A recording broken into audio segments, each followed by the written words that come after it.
On fait mal. Oui, exprès. C'est tout le temps comme ça. Bonjour à toutes et à tous. Je vais commencer par, au nom de l'Union juive française pour la paix, apporter notre pleine, entière et inconditionnelle solidarité à tous nos frères et sœurs musulmans et musulmanes, à tous nos concitoyens de confession musulmane ou supposée telle.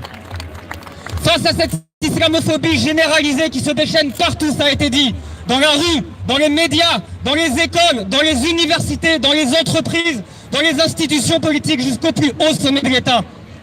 Qu'on ne s'y trompe pas, cette islamophobie n'est pas une histoire de controverse religieuse, ce n'est pas une histoire de laïcité. Elle véhicule une exclusion sociale et politique totale, dirigée d'abord contre celles et ceux qui apparaissent comme descendants des pays que la France a colonisés.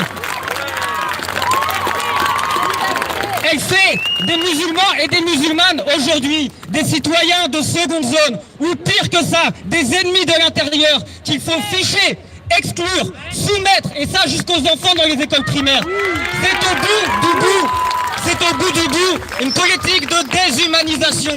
Et cette mécanique, nous la connaissons bien, car en tant que juifs, nous sommes porteurs d'une histoire douloureuse.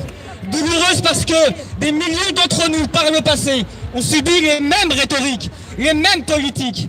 Auschwitz n'est pas tombé du ciel, mais a été rendu possible par des décennies et des décennies d'antisémitisme d'État en Europe, de plus en plus virulent et de plus en plus déshumanisant.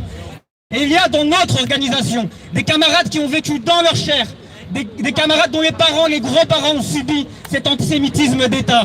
Car si aujourd'hui Auschwitz et Vichy ne sont plus, le monde qui les a enfantés, lui, il existe toujours aujourd'hui. Et de la même manière que hier, des femmes et des hommes se sont levés pour dire non à l'antisémitisme d'État, nous nous levons aujourd'hui fermement contre l'islamophobie d'État.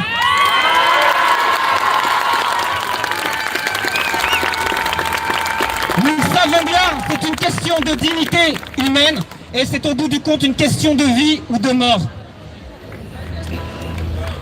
L'UJFP se tiendra fermement aux côtés de toutes celles et ceux qui aujourd'hui sont déterminés à mener ce combat jusqu'au bout.